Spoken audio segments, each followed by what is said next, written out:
Hello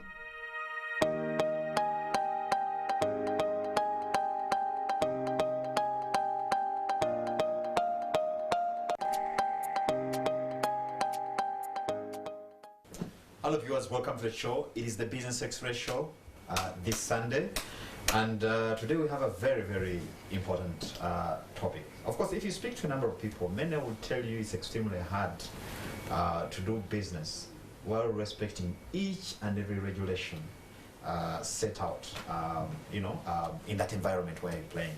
Now today we're trying to, I don't want to use the word challenge that notion, but try to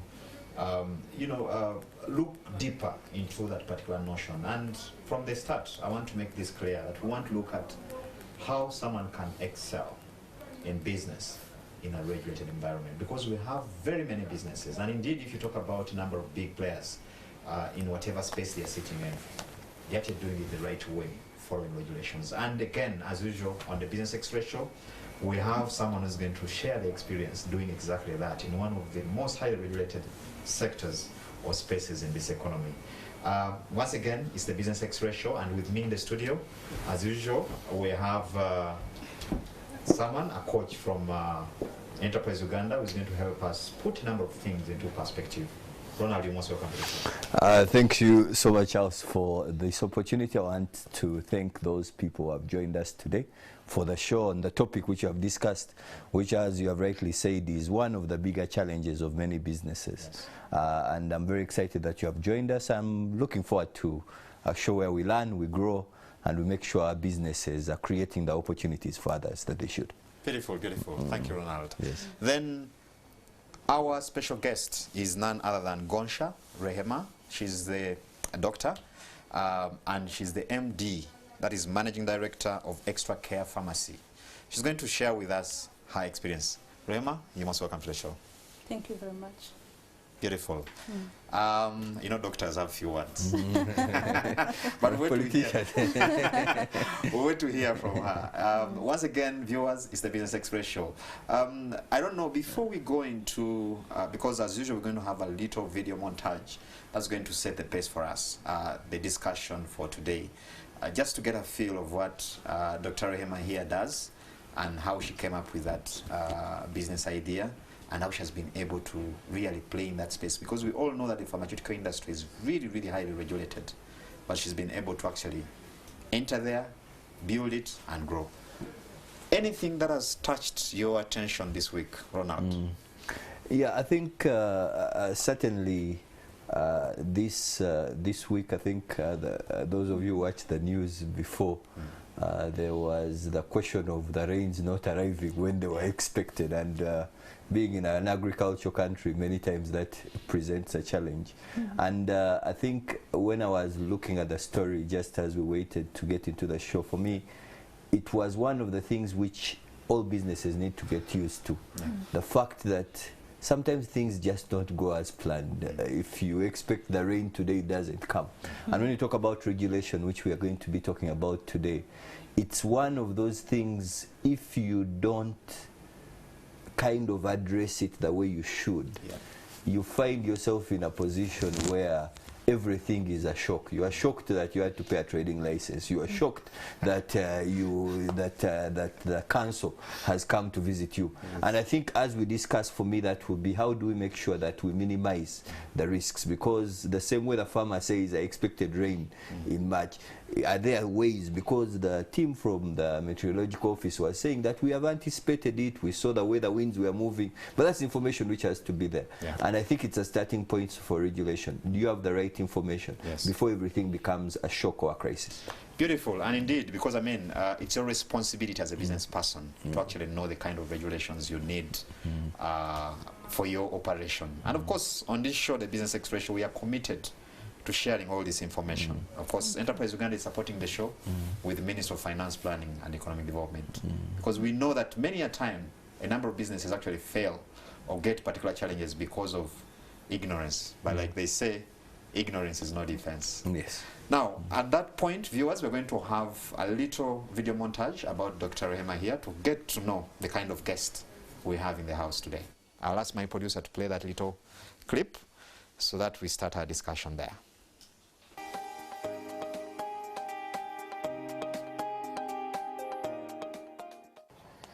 I'm called Dr. Gonsha Rehema. I'm a pharmacist by training. I'm currently the best community pharmacist in Uganda, and I'm also the most outstanding pharmacist in Uganda according to MUPUSA, one of the associations in Makerere University. And lastly, I'm the director of extra care pharmacies in Uganda, and I work in extra care pharmacies full-time. Extra care pharmacy began in 2013. I registered the company called Extra Care Investments Limited with URSB, and then registered the trade name Extra Care Pharmacy. Then after, I went to National Drug Authority, where I also registered with them, identified a premise where I was going to operate. So they gave me certification, they gave me licensing, and I started operating in 2013. Why I ventured into pharmaceutical business? Number one is because I'm a pharmacist, like I said earlier.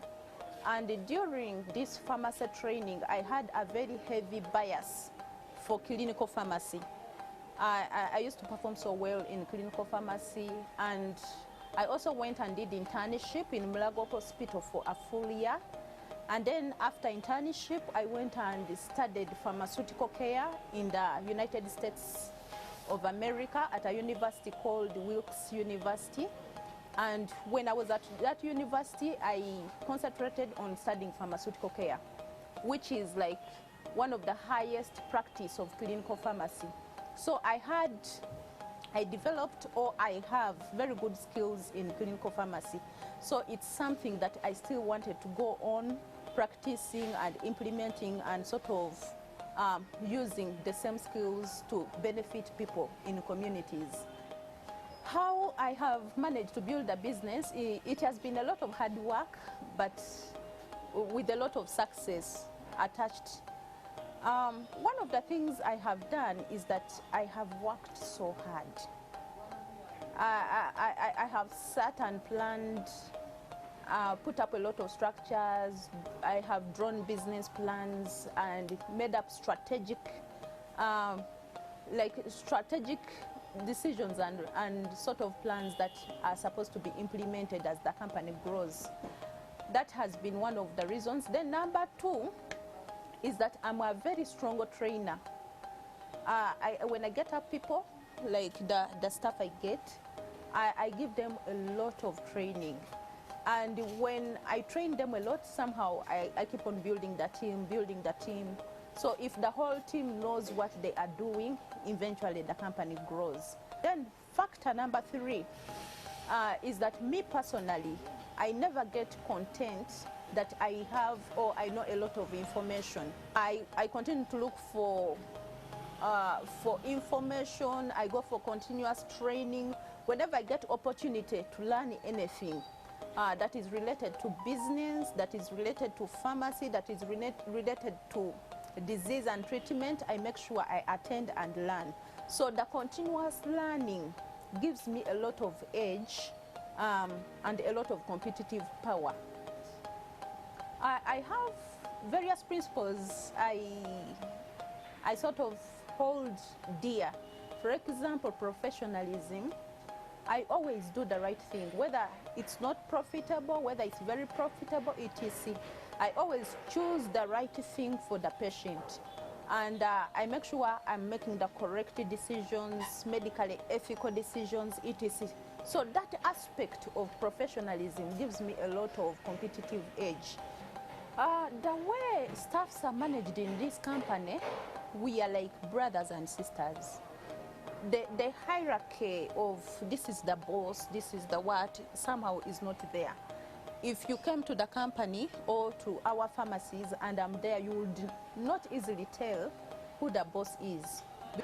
We make sure our staff are motivated, we pay them their salaries, they get everything that is due to them in a timely manner. When, for example, you come buying paracetamol, maybe Panadol, we take time to understand whether you actually know the drug you are buying, whether you're buying it for the correct disease, or whether you're just self-medicating, etc.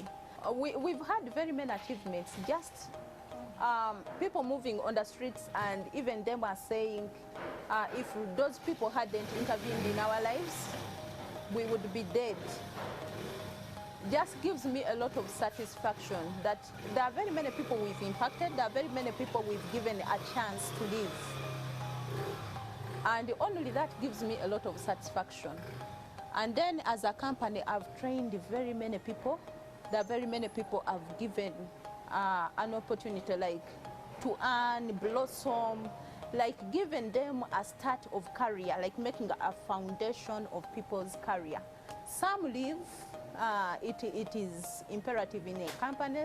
People may not be with you for the next 20 to 40 years, but the way people come in and the way they live very changed people. Also, our company is growing. It's growing into branches. It's turning out to be a chain pharmacy. Our business is very highly regulated. It has a lot of taxes attached. You pay taxes to National Drug Authority. You pay the licensing fee. You pay the suitability of premises. And then you pay the changeover pharmacy fees to the same body. After there, you have to go to the Pharmaceutical Society of Uganda and pay subscription for the pharmacist, and then pay developmental fees. After that, you have to pay as you earn.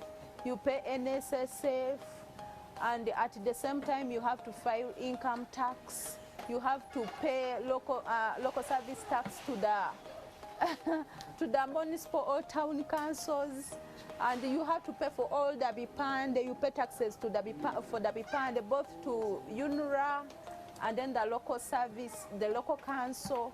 So the taxing and regulation is just so high for this kind of business. We have a future plan to grow into very many branches, both nationally and globally. I think we shall grow into the East African community countries. It's one of the dreams we have. On top of that, before the global aspect comes in, internationally, we are going to continue growing and finding a way of managing many branches.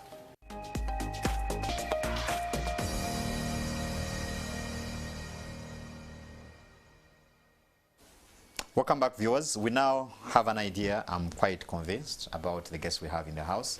That's Dr. Gonsa Rehema, the MD of Extra Care Pharmacies. And as you can see, she's a pharmacist and more. But then, most importantly, she also actually monetized that profession. We'll get back to that particular aspect, how a professional can actually monetize that professional qualification they have for where they are seated. But Ronald, before we go into that, your quick thoughts before again we bring in Dr. Rehema. Yeah, I think thanks Dr. Rehema for sharing with us about the business which you do. I guess people who listen, first of all, get a feel of her story and where she's coming from. Yeah.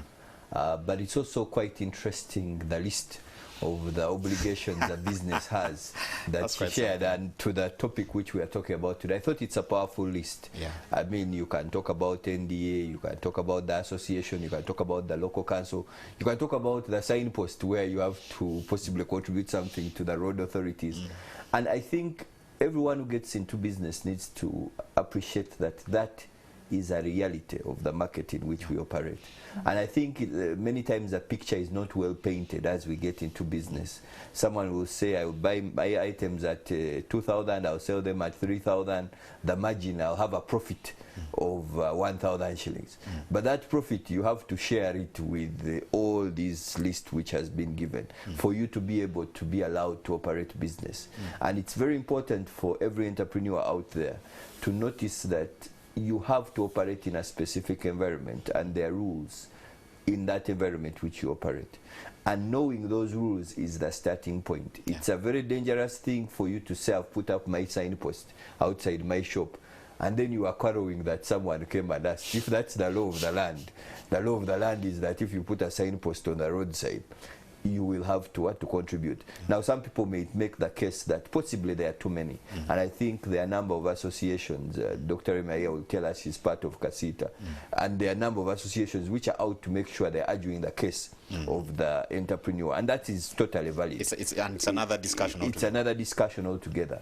But as it is, when you are starting a business, there are rules which you have to follow. There are licenses which you need to have, and that license is giving you permission to do a certain business a certain way. That means that the way you saw Dr. Rehema's, the way it was organized, her business, the staff members who she holds, all those are the reasons why they will give her a license to be able to run a pharmacy, so that she has the right people who are prescribing the drugs. I mean, if you bring someone who doesn't have an understanding of what the drug is supposed to do, and me as a patient, I arrive and I have a fever, but I ask for a drug for a cough, and they don't. I mean, she mentioned, I thought it was a very powerful statement, that we try to understand, because most of us self-medicate. We're talking about it in a moment. We will find a way of treating ourselves, but that person is really the first line of defense. That person you meet at the pharmacy is supposed to explain to you that this drug which you are taking works this way. It will make you weak in the morning, and if it makes you weak in the morning, will you be able to work the next day? But there is this other drug which works differently. That person has to do it, and that's a human resource issue, and that, I think, was what the licensing authority is trying to do, that the right person is there to protect the lives of Ugandans. Beautiful. Great. Now, Dr. Rehema, let me come to you.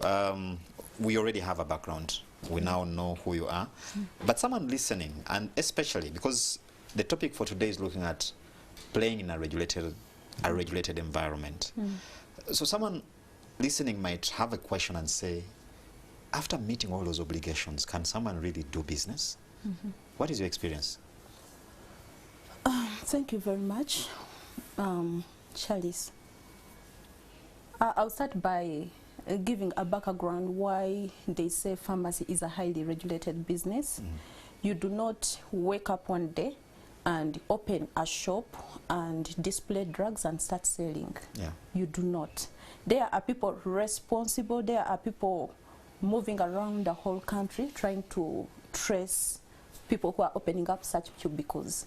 You are supposed to fulfill requirements of different bodies.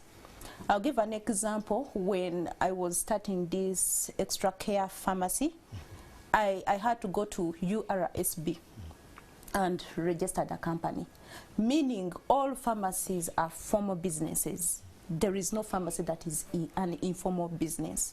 So when I went to URSB, I had to come up with a memorandum and articles of association, and then I had to file, reserve a name, file, and then I had to make sure I get the Form 7, Form 20, certificate of registration. And on top of that, I have to make sure every year I file returns and update the URSB that I am still functioning and the company is still in existence. Now, that is one. Then number two, when I was starting, I had to get all those proof of registration and legal documents and go to National Drug Authority and tell them about my intention of starting and operating a pharmacy. And the National Drug Authority also gave me their needs, etc. But I want you to notice that all of these places you're going to, there is a certain amount of money you pay to them, and a certain amount of subscriptions that you keep paying on a yearly basis. So when I went to National Drug Authority, they told me to hand in the articles, a memorandum and the articles of association. They told me to hand in the certificate of registration, the forms and etc., proof of ownership, and then lastly they said we need a covering pharmacist. A covering pharmacist is the supervising person for this entity. So this business is regulated to an extent that it has a consultant there that has to look at the operations and everything to do with that pharmacy on a daily basis. And that consultant is the pharmacist. So by the time they were asking me for a pharmacist that is going to do the supervisory role of the company, of the pharmacy, I was the one. So I handed in my my documents, I had to move to the Pharmaceutical Society of Uganda. Now this is the third body. I had to move to the Pharmaceutical Society of Uganda and process my documents, the certificate of practice, and then an annual membership document that you keep getting on a daily basis. Yes, and then also proof that I'm a registered pharmacist with the Pharmaceutical Society of Uganda. Even if you're a pharmacist, you've finished university, you've done internship, if you do not get registered in that association, you are legally not allowed to operate as a pharmacist in this country.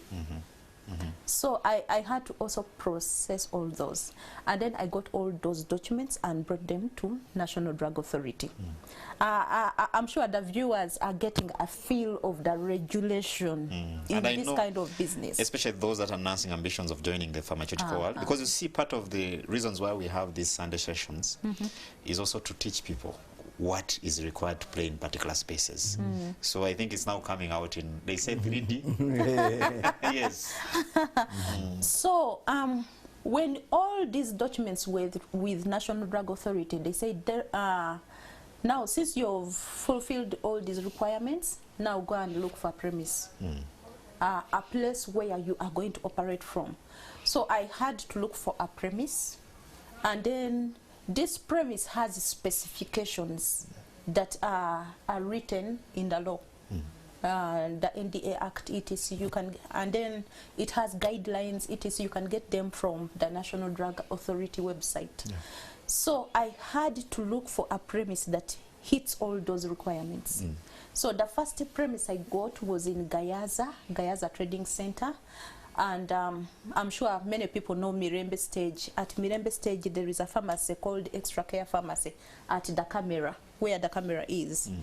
That is where I got the first premise. So they will measure the width, they will look at the walls, they will look at the roofing. They will, you said these drugs just have a lot of requirements they need to just remain stable. So when I got this premise, one of the inspectors in National Drug Authority had to come and look at the premise and measure and say, does it have cobwebs? Does it? How is the wall? Are there molds? And then they will go around it. Is there any water? How the toilets? They will go through all that, and then when they are satisfied that the premise is suitable for handling human life, they will go ahead and certify and give you an approval. So from National Drug Authority, you get a license for the pharmacy. And then at the same time, you also get another document they call suitability of premises. So when they give you those two documents, you are ready to operate. So when I got those documents, this was in 2013, I went back and put up a basic shelves, and then did my shopping list and put up some counters and started operating. Beautiful. And I think we'll get back to that, how you began, how you mobilized the money to get started. Because I know the number of people, young people, ladies, and of course old people alike, who are wondering, okay, we've heard that story, but how did she begin? Where did she get the money? But we'll get to that. At that point, Ronald, I'll come to you on that. The issue of regulation is very important for business. But the way it is, most of the time, I mean, we just start. In fact, the biggest headache that most people look at is getting the money. Yes. And once they get the money, they dive in, and then they start getting shock after shock. Yes. What do you say to that? Yeah, I think as Gonsha has mentioned, the specific industry she speaks of is heavily regulated. But it's also true that all other industries, in one way or the other, are regulated. URSB is still going to register other businesses. And many times in Uganda's entrepreneurial space, someone will start the business and start moving. I think what the entrepreneur, and there is a place for that surely, because many times you're saying, you know what, I'm starting a restaurant, I think let me just find a place and the tables and a call good people and a good cook and a good cook, and we see when the license comes to for the restaurant, deal with it. But the toilet is right next to the kitchen, it's not right. And that's the debate. I think that's the point which Gosha is making. But I think what is critical is to first of all appreciate, why does this regulation exist? I think that's a point we need to pull out. When she says that they want a room which is not molding, why would they want a room which is not molding? Because possibly there is a drug which you could put next to that wall, and that drug gets contaminated by the wall, and then you dispense that drug to a Ugandan, and that person is going to get ill. The same is true with a restaurant.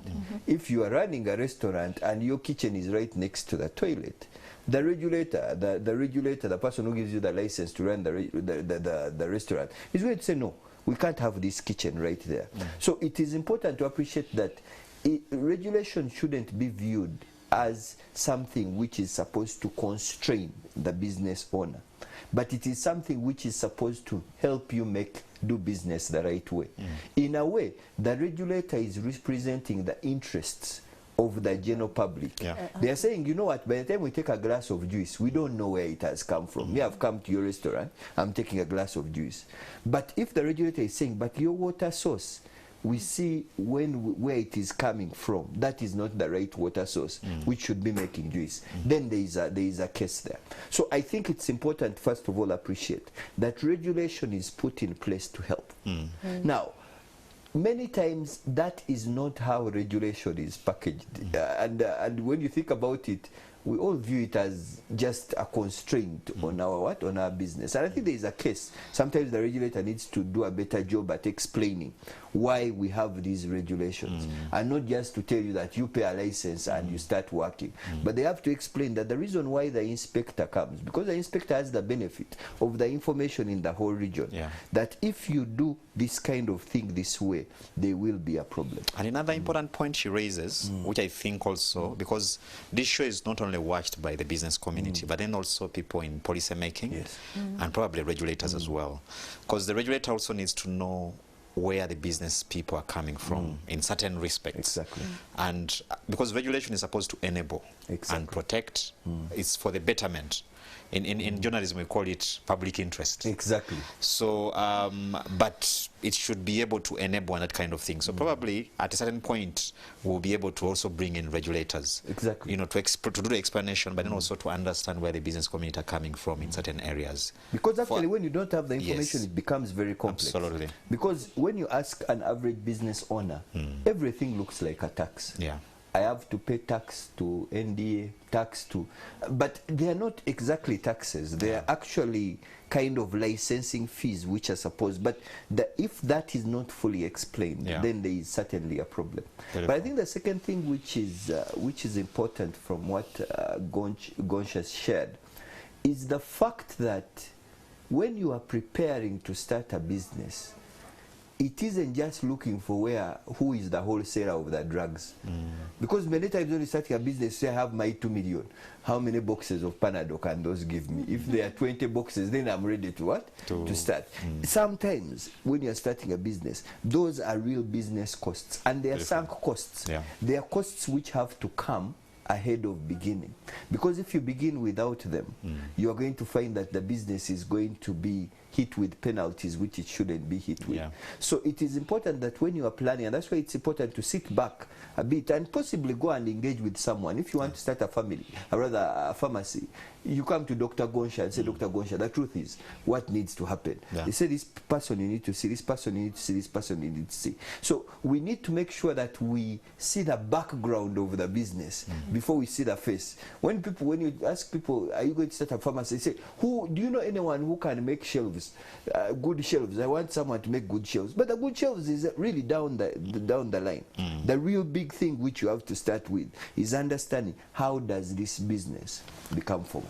Beautiful. Dr. Gonsa, I'll come back to you on because Ronald there touches it a bit, on the relevancy of actually playing by the rules. what benefits have you seen coming your way? Because I know you're in this industry, and I know, like in most business operations, you'll have people who play by the book, and then you'll have others who will try to bend them a bit and pay the cost. So from the benefit side, what has been the good that has come out of doing what you're supposed to do from the regulatory side of things before we go to other aspects? When you do things the right way, there is a way you save the business from excessive penalties and excessive costs and etc. that we would be facing. I'll give an example. If you refuse to file the income tax, however long the taxman will it take without coming, he will still come. They will finally arrive. And then when they come,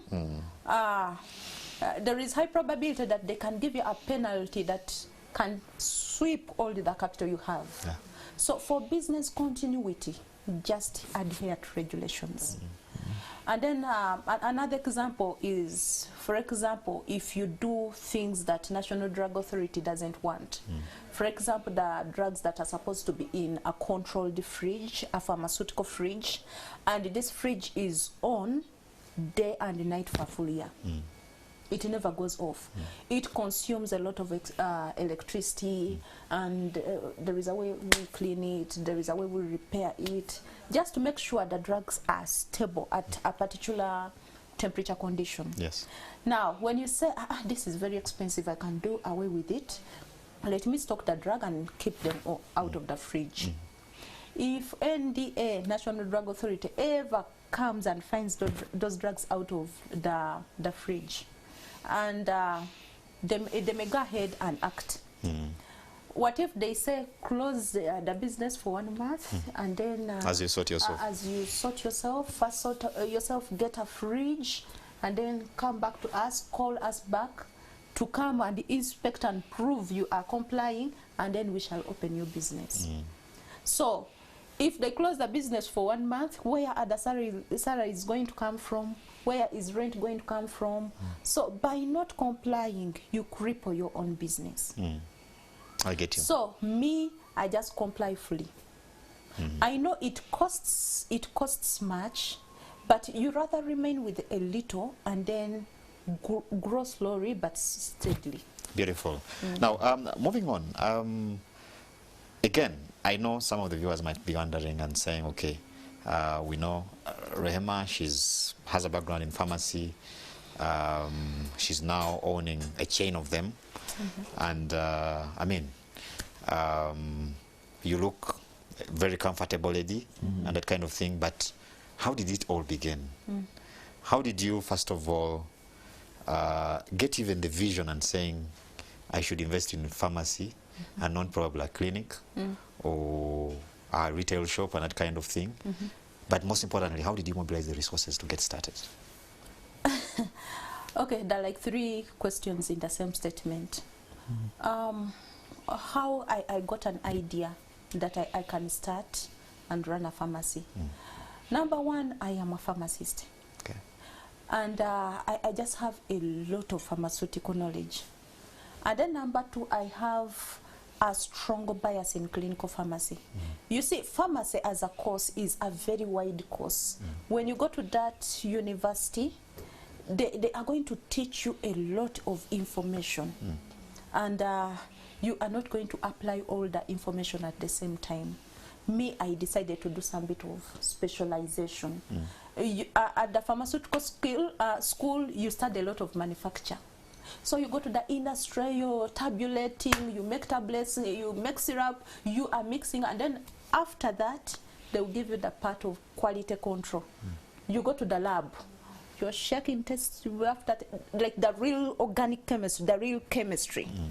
And then after that, you are in the hospital. You're seeing disease after disease. You are seeing how diverse and uncoordinated, but all driving to the same science. So, I decided to pick out a certain aspect of that pharmaceutical education and apply. Okay. That is number 1. So, number 1 is good clinical pharmaceutical knowledge. Okay. Then number two, the kind of background I come from. My mother was a businesswoman and is still a businesswoman. My father was a businessman. And almost everyone I was living with was a business person. And then I grew up in a highly enterprising town. I grew up in Busia. And Busia just had a lot of business. So I got a lot of exposure to different businesses, different retail, etc.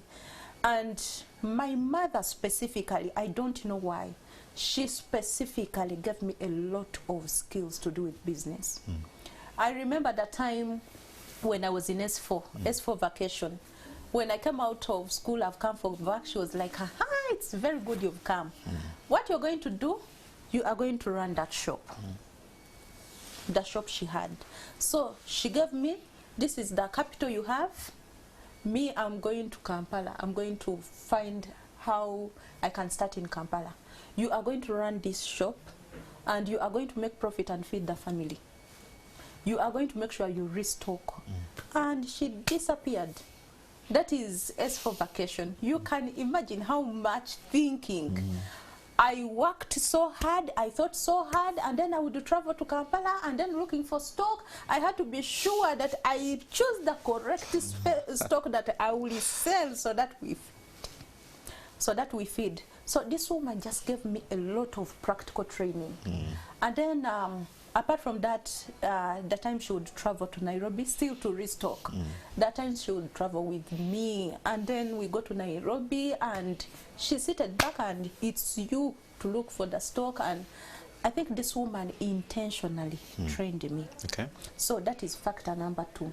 Then number three is when I was in Makerere University at School of Pharmacy. During third year, I looked for a placement to start practicing out the skill. So I got a pharmacy, it's called Joram in Kawempe, and I started helping out in that pharmacy. So this particular man trained me. He used to give me a lot of work. I think he really trusted me, so he sort of nurtured me.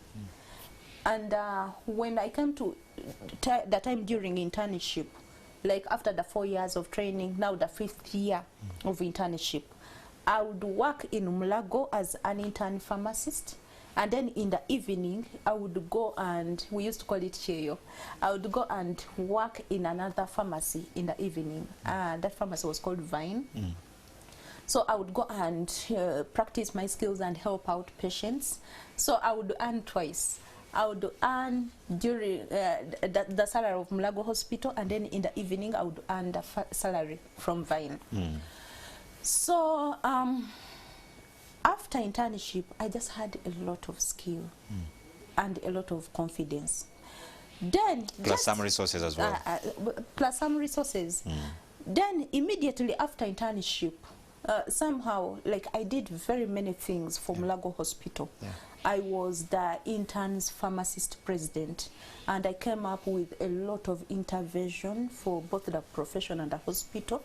For example, I started up the mentorship and training for pharmacists. You know, the theory you study in school, when it comes to practice, there is a way it is a little hard to put it into practice.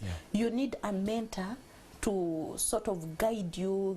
So it's me who started that program and started drawing up a curriculum. I hear you. Sorry, Dr. Gonza, I'll cut you short. We're going to take a very short commercial break. Quite interesting and riveting story there. We're going to pick it exactly from there, because I'm very sure the number of viewers who are really quite interested in how that story is flowing. We're going to pick it from there after this very short commercial break.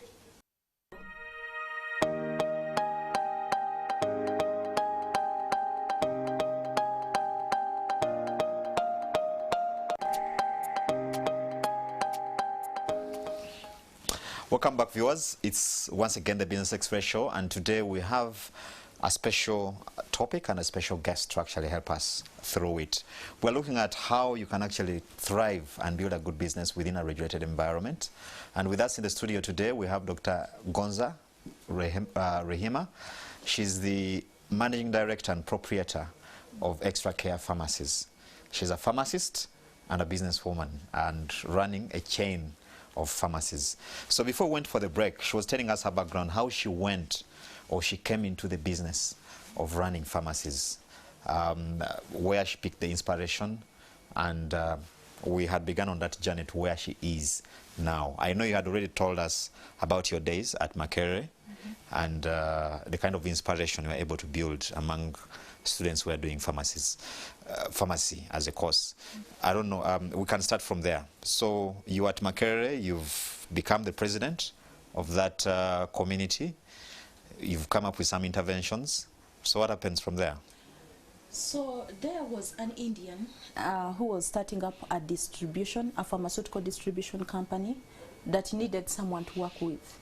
So the Indian went to the principal pharmacist of Mulago Hospital and asked the principal pharmacist to identify someone.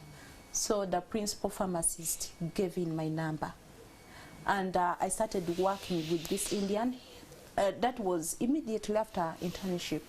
You know, when you finish internship, you wait for a certain period to be registered. Yes. So in that period, you study and then do a certain hard exam with the Pharmaceutical Society of Uganda, and then after that you wait to be registered. So in that period, I started working with this Indian man. He's called Mr. Sitaram of Viram Healthcare. Now, I worked so diligently with this man. He took me to almost every hospital of this country. And to me, being young, I was so excited about the travel. And the man was so positive towards me. And he gave me an assignment. I would have to come up with slides, presentations, and then about his products that he has imported. We go to a certain hospital and the doctors, consultants, etc., and you have to convince them that this drug has this positivity. It is but basing on pharmaceutical and medical information. So I would do the work so well. I would talk, and doctors would even sit on tables. Up to date, this man's drugs are one of the most selling drugs in this country. I did so good marketing for him, and the man was so impressed. Up to this period, every week that man sends me a message. Every week he calls me, that Indian man. So when we were now fully registered, it was time for me to start finding what to do. And somehow we would chat with the man. And one time he said, if you were my child, I would never allow you to look for a job. And then I asked why. He said, you're too innovative, and then you're too good at the work you do. Such innovative people, it's good they go and create than go and sit in offices. And the man said, if you were my child, I would never encourage you to look for a job. I would encourage you to face the world and innovate something. So when I came out, I already had my plans of starting a pharmacy. So I told him, and he said, no problem. You start a pharmacy, just know you are going to attract all people in wherever you're going to put a pharmacy. So I told him, but I have little money. He said, you see, I have all my Indian friends. Your character, you're too trustworthy. I'm going to introduce you to someone. I want to introduce you to someone to give you stock. Get any stock you want. Go and make money and pay this money. Do you hear me? And I was like, okay. So he took me to one of the pharmaceutical companies in town, and they just started giving me stock without documenting anywhere, without making any agreements, etc. So the stock they gave me, I combined with the little money I had, and I was able to start. Beautiful. You can hold it there. We now got the start and how it, Dr. Gonza here begins her journey. I don't know what you're picking from that, Ronald, so far. Yeah, I think Dr. Gonza really shares some very powerful messages which we have talked about here and which we believe in a lot as Enterprise Uganda. I think there are some messages which I hope the viewers have managed to kind of tease out. The first one was the two schools she attended. She seems to have done pharmacy at Makerere University, and done business in Mami University, because there are two universities which she seems to have what? To have attended. And I think it's important to appreciate that the two universities are important. And I think a parent who is watching out there, you are part of the education structure of your child, and it's important that you do that, because it appears, I mean, when you talk about pharmacy in this country, it's not a course everyone goes to. But when I was in school, I say, as a pharmacist, it is something you have to give a bit of respect to people who end up in what? In pharmacy. So the point is that it's a challenging course. And such a challenging course, you would imagine the parent would be saying, now you, since you are heading towards biology, you go and read books and concentrate. Yet here we see the mother saying that, you know what, you have finished the books and you have done well and good. I want now you to come to my University of Business, and you make sure that that happens. And that's where the transfer of knowledge happens. It is that environment which helps Dr. Gonsha to see business opportunities that exist. It's that environment which helps her not to fear risk to the point of saying, because I mean, in P4 she's rather in S4, she's running a retail shop and restocking it. And it's important, I think that's a very key message. It's important that we make sure both those schools, the University of Home and the University of School, and they can complement each other, because she did succeed in pharmacy, but then the business came in to help her run a successful pharmaceutical business. It means that both these schools taught her a key lesson. So we shouldn't say that one school should be ignored. Both schools are important, and if they complement each other, we can see the success like the one which Gonsha is having. Then she talked about diligence at work. It's important, I mean, and some people who are viewing are possibly still in employment. But when you are in employment, your employer may be your first business partner. Your employer. But your employer is not going to be your business partner if you are doing a lousy job at work.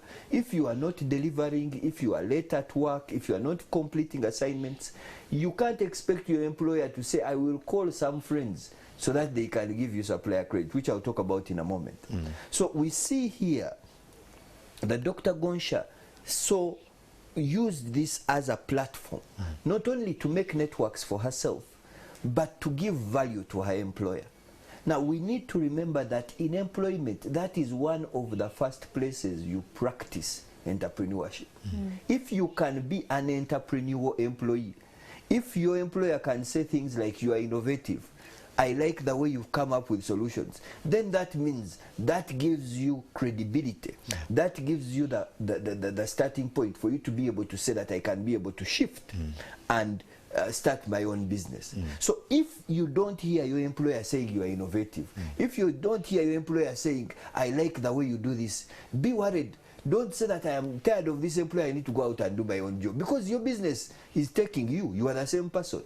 So you need to ask yourself, even in this employment I have, and I know some people who are watching the show, you are still in employment and you are contemplating getting into a business. Those people you are working with, they are the starting point. Now the third and final point is the point she made about supplier credit. We have talked about this before. Whenever we talk about capital, where capital comes from, because that's the question you asked, but she said that the reason why I was able to get the stock in the shop at first was because of the call of one man to a friend who says, there's this young girl who is here, you give her some drugs, she will pay you back. And that endorsement from the gentleman who is actually trusted, that endorsement is what is actually pushing.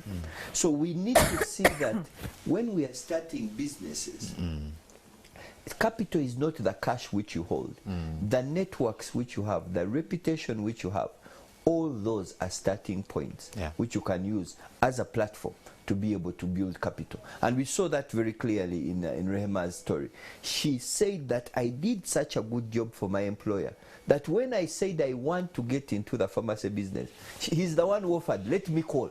And he calls 3 friends. And in those 2 calls, you get stock worth 30 million. Now, if you go to a bank and you want to write, then they say to you, Dr. Gonsha, what do you own? You say, I have nothing. The bank will say, I can't lend you the money. But the point is that this call because of the reputation she had built, that call managed to open that door. So we see an opportunity here.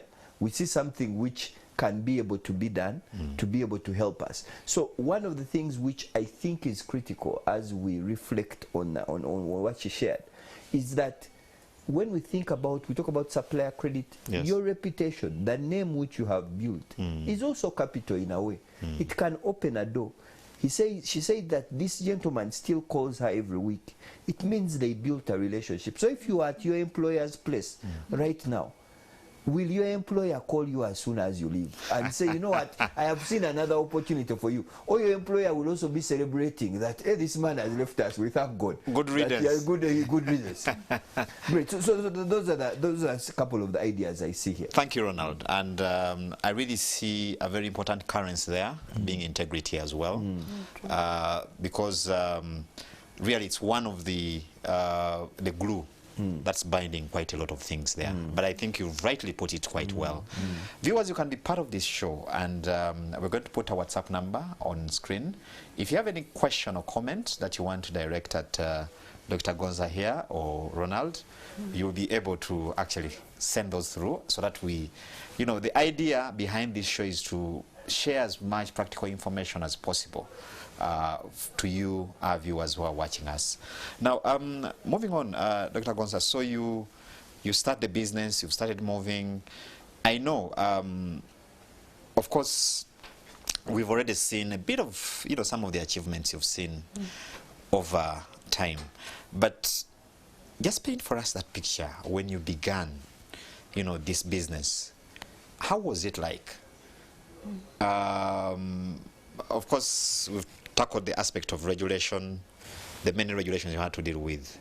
But then, of course, now you've begun, you have to deal with workers, yourself, you have to deal with many other things. You know, you have the suppliers on one side. How was the experience like? What was tough at the beginning, and how did you manage? When I began the business, I was one person in the business. Okay. I was the pharmacist, the person who is supervising. And then I was the cleaner. And then I was the purchasing manager. Okay. I was the finance personnel. I was everything. And this is common to most SMEs. Whenever you're starting out, you're either alone or with a small team of people. Yes. So with me, I started alone. And then when I started, somehow, for some reason, I think I was working well. The population was really coming. And I just didn't know how to manage everything alone. So I decided to look out for workers. I brought one of the girls that could do the cleaning and also be a cashier. And then before I knew it, I had to operate and open the business for very long hours, which I could not manage alone. I had to look for another medical personnel to come.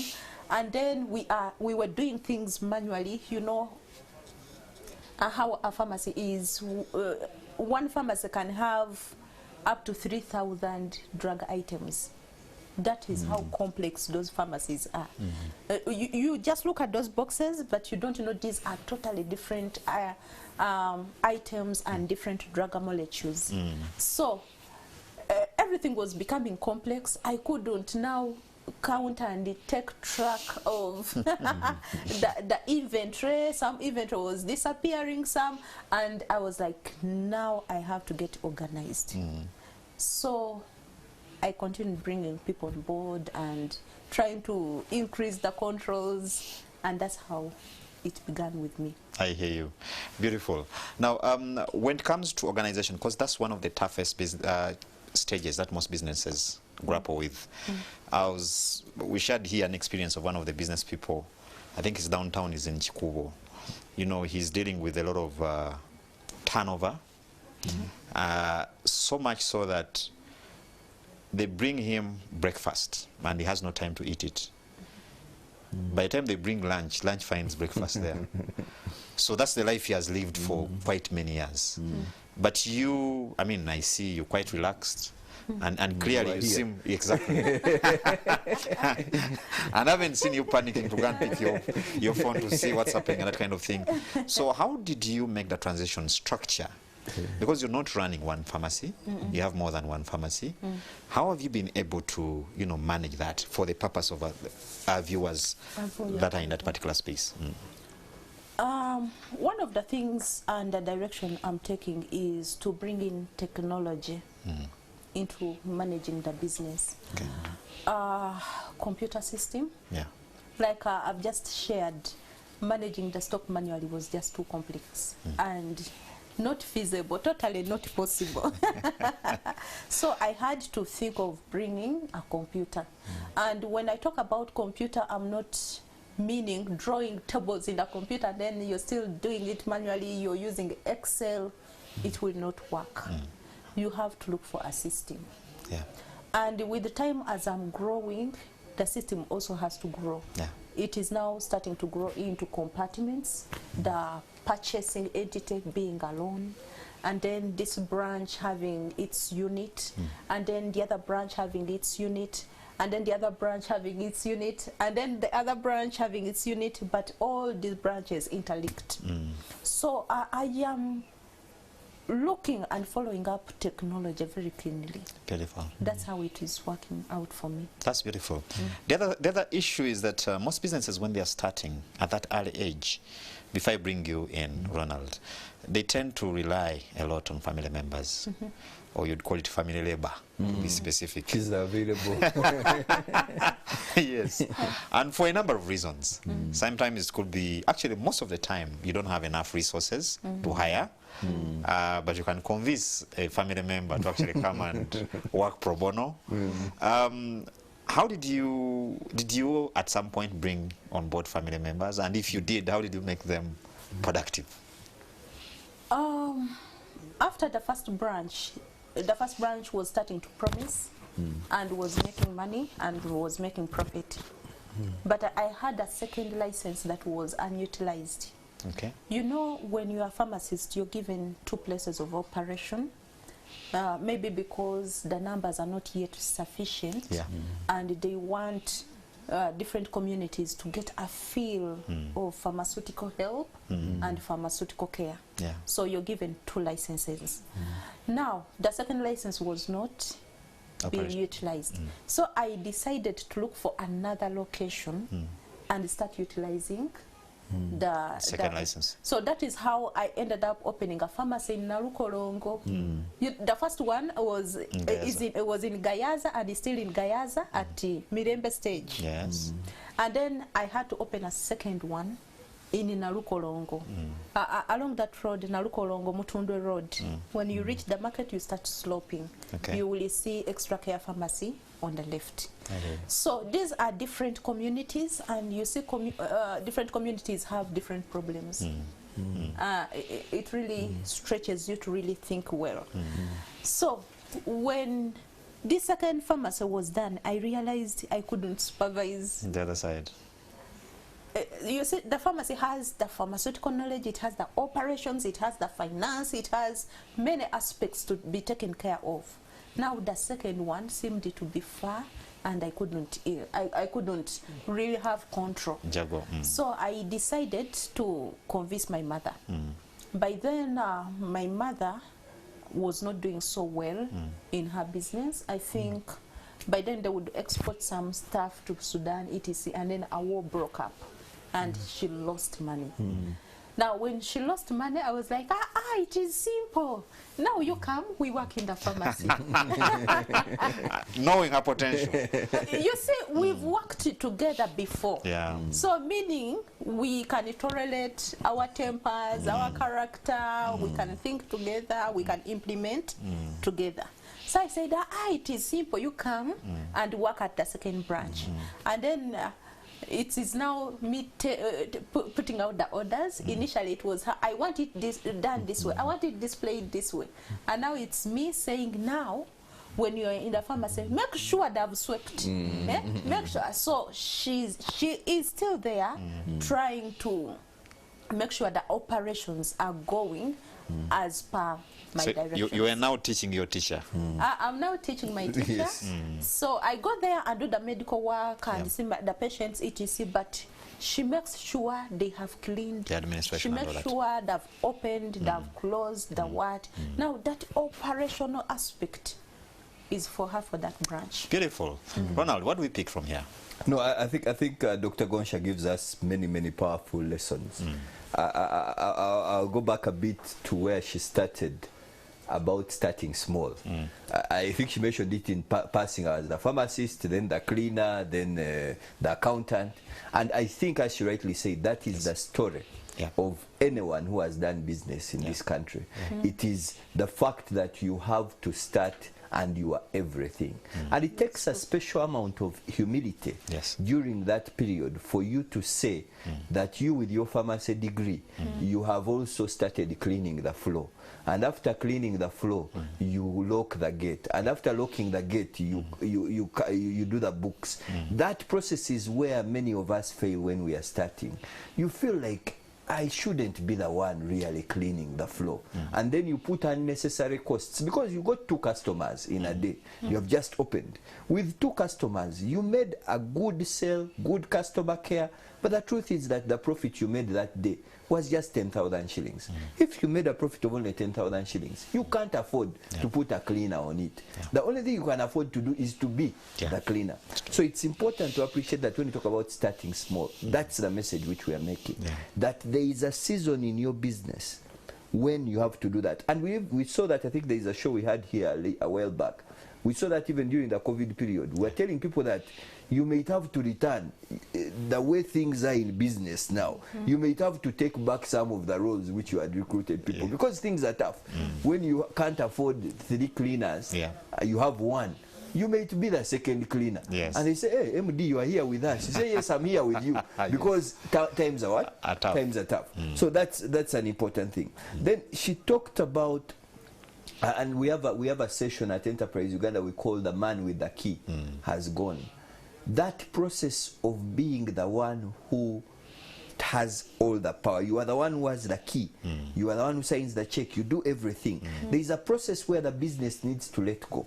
You see, she said that she allowed her mom to come and look after the next, but she has to release authority. You can't be the man or the woman with the key in this case. You have to delegate. You have to delegate, and that process is a tough one. We do that session every quarter, and it is one of the sessions where we say that, you know what, you need to remember, yes, you have the key, but you need to release it. There are people who are in their 65, 70, but the checkbook is still with them. If they go to hospital, there was a story, I think, about 2 years ago of a gentleman who was withdrawing it. They had to wheel him on a hospital chair into one of the banks to actually... Exactly. And when the business is like that, Muzei didn't have a comfortable night, the shop is not open. And why shouldn't it open? Because you didn't have a comfortable night. If you have run the business for 30 years. So there is a point where you need to stop being the man with the key and make sure that you release power. And I think Gonsha talked about that. She talked about technology, another very important thing. I think this is fundamental. She said it's not the computer, it is the software. Now we have a big software community. Many young people have done technology, they have done IT, and they're doing amazing things. But when you talk to them, they're saying that I don't see the market. People are not buying because you bring something on a flash and you tell someone to pay 15 million. Says you are a thief. What are you saying? Just a flash. Sell me something which is. But the point is that that's the asset. That these softwares, these systems we are talking about, they're being developed. There is a young people, a number of hubs in Uganda are doing it, and they're doing good things. But let's give these young people business. You say, you know what, I'm looking after cattle. Can you make for me something which can help me monitor? And someone will tell you, I can monitor the temperature of your cows. And I can make a software which does that with this small chip. And if I monitor the temperature, you can know which cow is getting sick at what point. You can know which cow is lactating. There are young people who can do that. But us as the people who own money, as the investors, have we appreciated the role of technology as a tool to do business? I think the final one for me is the reverse of roles with Dr. Gonsha's mom.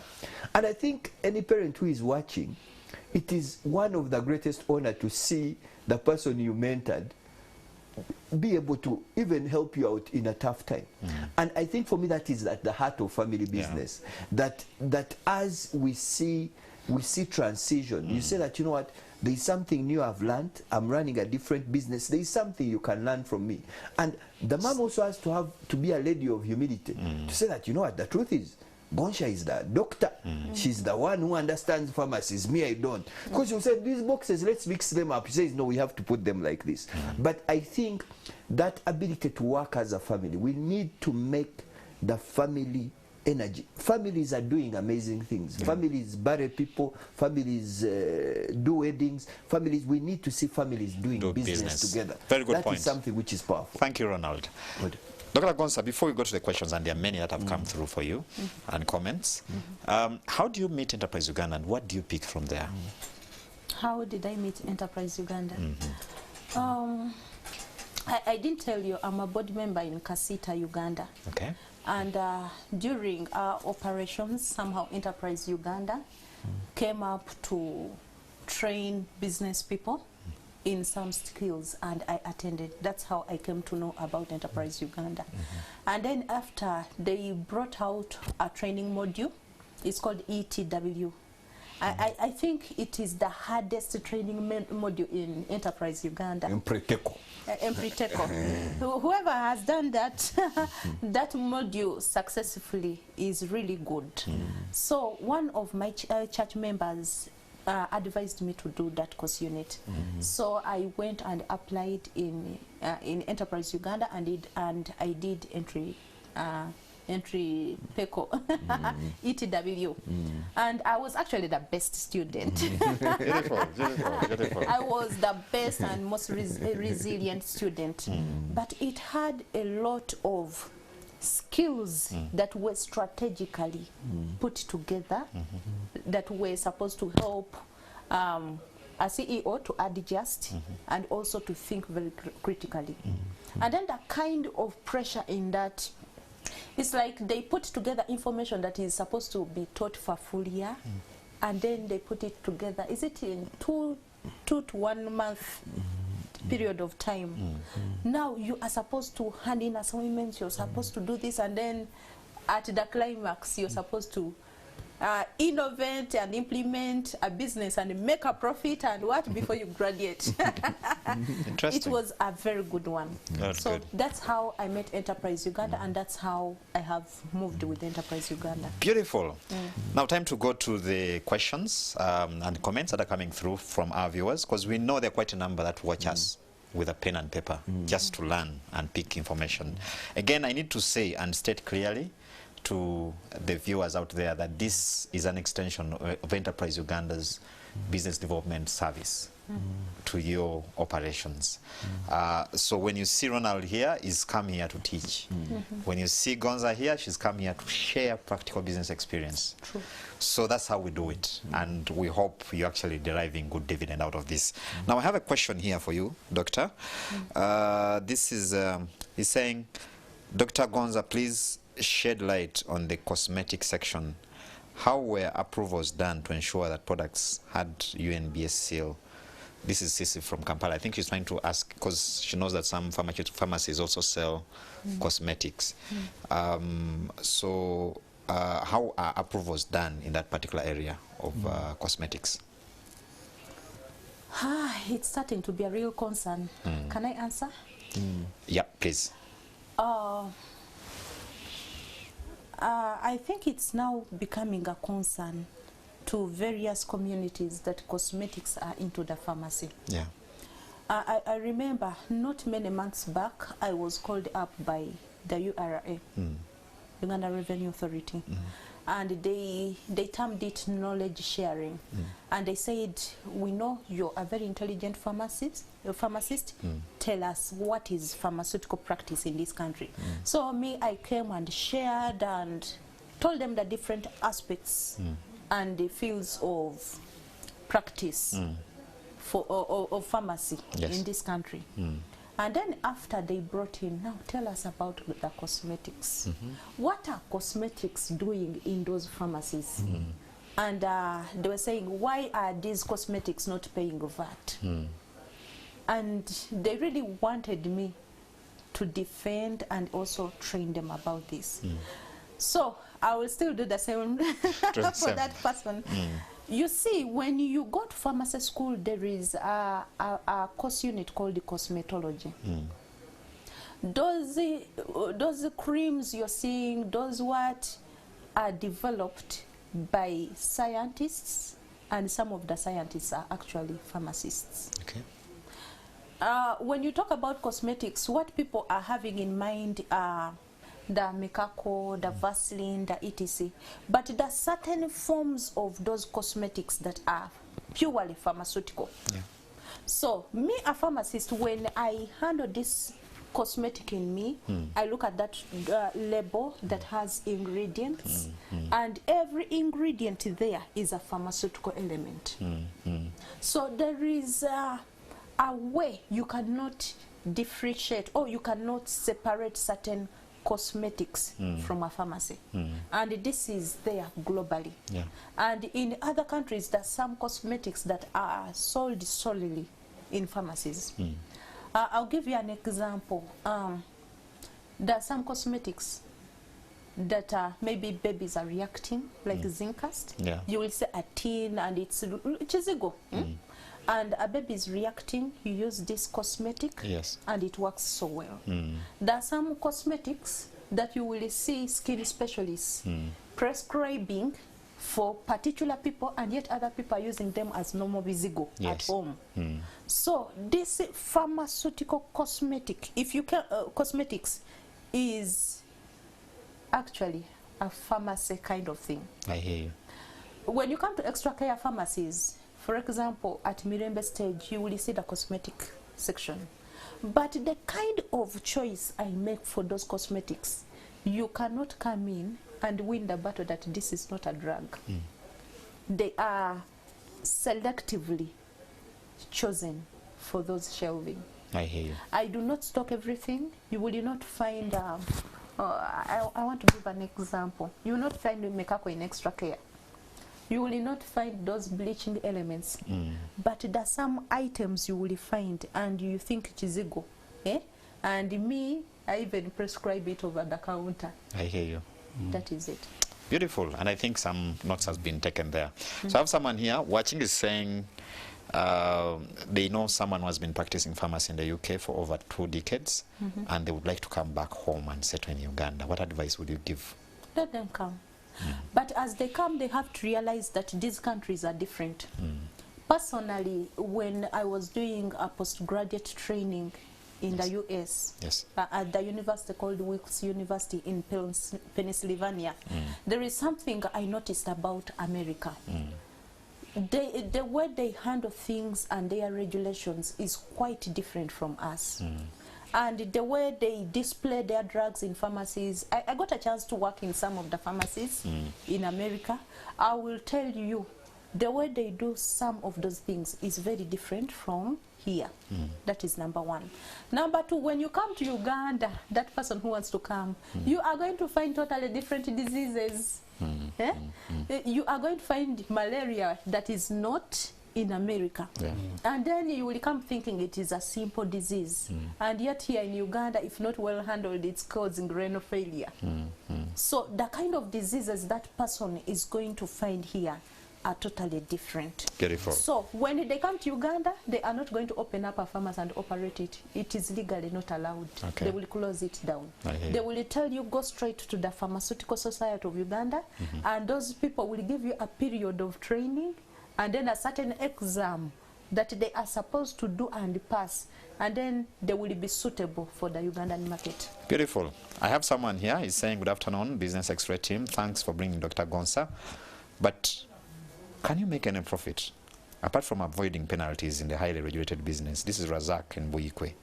Because some of us, we have clinics, but we are failing because of those high taxes. I don't know what advice you can give them. You see, business, more especially these medical businesses, are very different kind of businesses from normal businesses.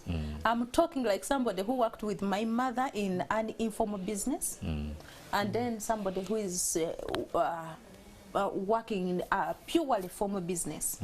When you come to these medical businesses, the pressure is just too high. You have a pressure to perform, or you know, kuwonya. So when people are getting healed, you are getting a turnover. It's like it's your advert. And I'm talking this as I'm currently the best community pharmacist in Uganda, according to Pharmaceutical Society of Uganda. So I'm talking out of experience. Out of experience, you have to have a good service. Then number two, you are supposed to have vast knowledge, like wide kind of knowledge in different aspects. I have very good clinical knowledge. I have very good pharmaceutical knowledge, but it is not enough to run a pharmacy. There's more to that. There is more to that.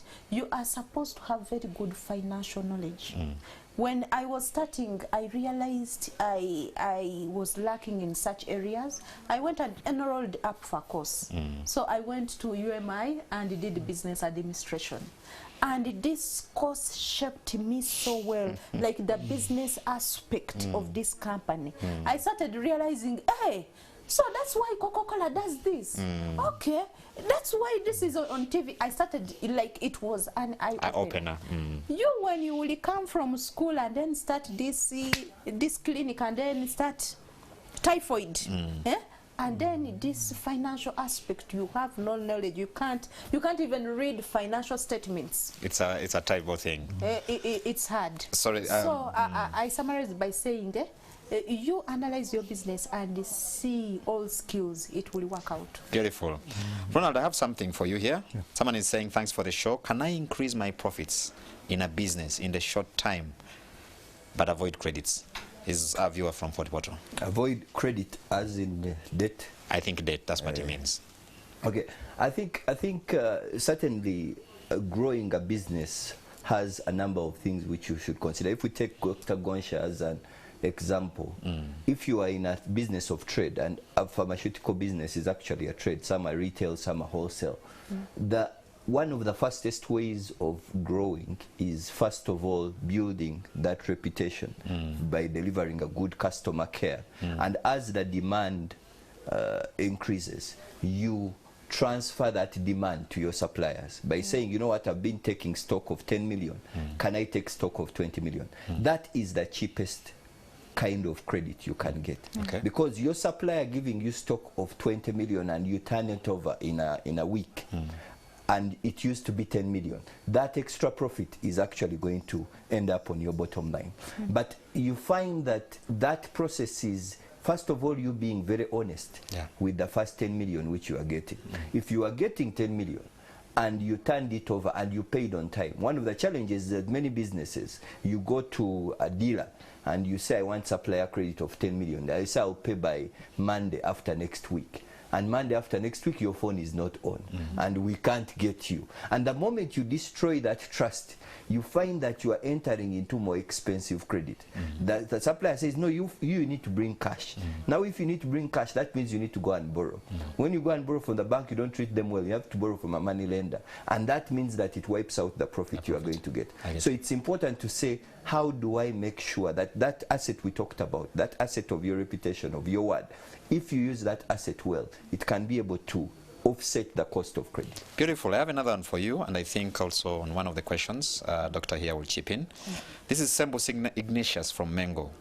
He's saying, my question goes, how can a startup business handle the first return of the business? I think you can handle that bit. Then the other one is, I understand that the only way to start is to start. How can one choose the right team to work with? And I think Dr. Yes. So the first profit, how do you handle that first profit? I think that's the question which they ask. I think the first thing an entrepreneur should appreciate is that the first profit is not yours. it has to go back into that business. Every business, the first profit which you get, there are enough problems, and the business needs you to stay. It means that there is no celebration when that first profit comes.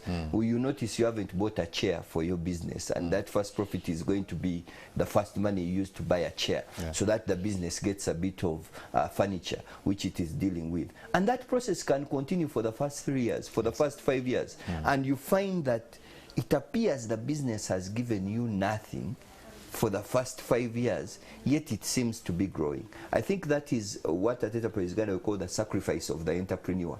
It is usually whenever you hear a story told by the entrepreneur that you people don't know what I went through. That's what they are talking through. That I was growing this baby, the baby was growing, and me, I felt like I wasn't getting anything out of them. But when it starts rolling, the benefit will come. So that's usually where we need to actually start from. I don't know if Gonsha can add. Gonsha.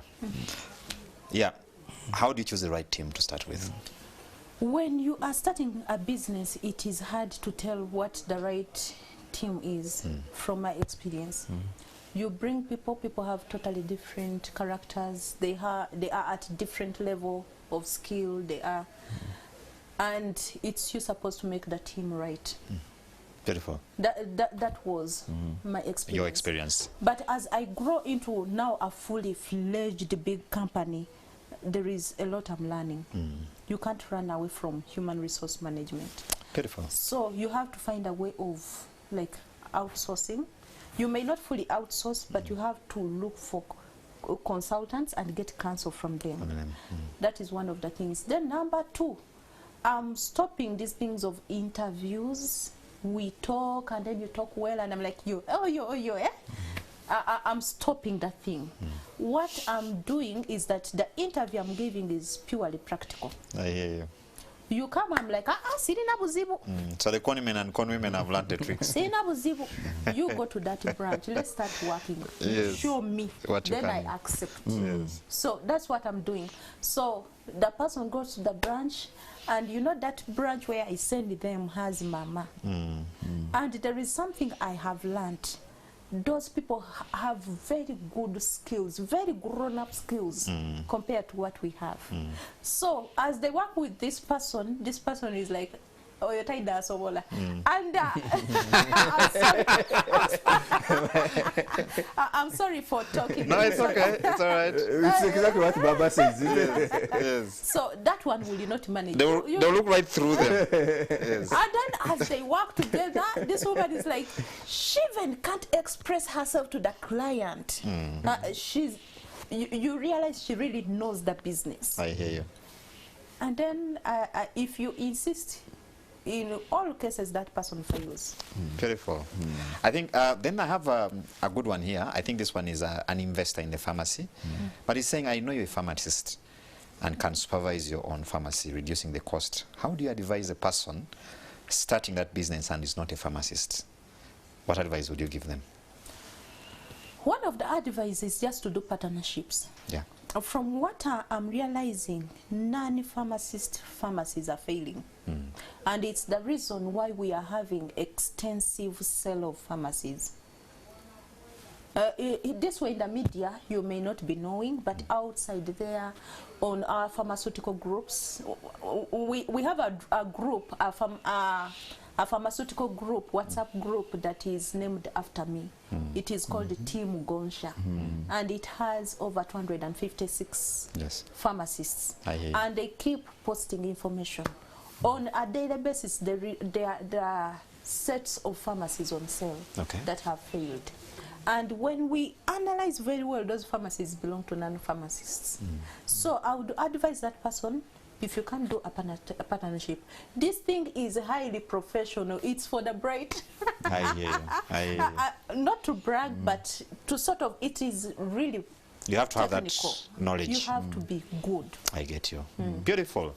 Viewers, I'm really sorry we're unable to answer quite many questions now, but I can guarantee you will go through them and see how to respond. But most importantly, I'm going to tell our panelists today to share their contacts. You can actually reach out to them directly. I'll start with you, Dr. Gonza, our guest. How can our viewers reach you if they want it? How you reach me, I work in Extra Care Pharmacies. You can come to Extra Care Pharmacy Mirembe, at Mirembe stage in Gayaza. You will get me. Okay. You can come to Extra Care Pharmacy at Multiple Center. There is a mall opposite Shell in Gayaza. The mall is called Multiple Center.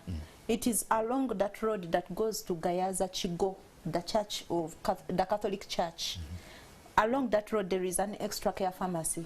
You can find me there. Beautiful. And then you can also ask for me in Extra Care Pharmacy in Nalukolongo. And if you can't come physically, I'm available both on WhatsApp and on call. On MTN 0775 15 28 51. Call me, we do deliveries, we do online interventions. We can be able to save your life if you reach us. And I encourage people to come and support us. Beautiful. Ronald, your number again? Yes. First of all, the offices of Enterprise Uganda along Lumumba Avenue, plot 38. Please join us there. You can look for our website.